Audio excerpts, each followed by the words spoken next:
Talleres creativos para fomentar o envellecemento activo, contribuir a manter a memoria e combater a soidade. É a proposta que poñen en marcha a FAPO, a Asociación de Familiares de Enfermos de Alzheimer e outras demencias, e o colectivo Boa Vida. Isto é fomentar o bienestar físico das persoas, emocional incluso, de cada participante. Crear un tecido social comunitario a través dos afectos, do xogo e da arte. Levarase a cabo a través do programa Vida Compartida e comezará polo rural pontevedrés, en concreto polas parroquias de Cerponzóns e Santa María de Xeve. Pois ese interesarse por un veciño, ese, bueno, e no rural máis, non?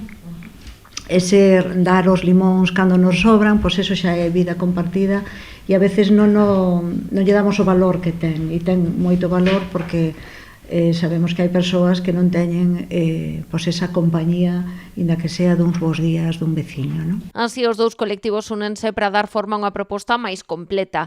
Dunha banda, a FAPO achega o seu persoal cualificado, da outra Boa Vida aposta por poñer o foco na motivación e cuidado de persoas maiores de 50 anos, botando man da expresión artística. Dinamizar dende a memoria, a psicomotricidade, a expresión oral, a través tamén da pintura e das artes, pois facilitar esa mellora ou esa prevención xenera pois alegrías, nosa dopamina, as endorfinas, xenera unha alegría que nos vai a xenerar un benestar nas nosas relacións en todos os ámbitos, porque cando un está contento, pois vive de outra maneira, non? Isto é totalmente diferente ao que nos facemos porque, en principio, os talleres da prevención requiren primeiro unha valoración previa da persoa a ver en que nivel de estado de deterioro cognitivo está. Na práctica, na memoria, no lenguaxe, na escritura, no cálculo, na atención, na memoria, nas nosias, nas praxias e as funcións executivas.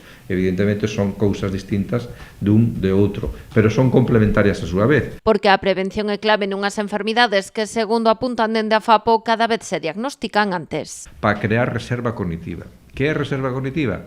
Que esta enfermedad de deterioro cognitivo, que non ten por que ser Alzheimer, evidentemente, afecta con máis intensidade as persoas que non teñen reserva cognitiva, que non teñen un traballo intelectual feito previamente. Aquí nos chegan agora persoas con 68, 69, 70 anos, con diagnóstico xa de Alzheimer. Son persoas como nós que poden todavía desenvolverse e facer as súas actividades, pero xa teñen a enfermedade. Os obradoiros teñen prazas limitadas a 15 persoas por grupo e son totalmente gratuitos. Os interesados poden informarse nas oficinas de AFAPO na Rúa do Gorgullón 24 ou no teléfono 986 84 2141.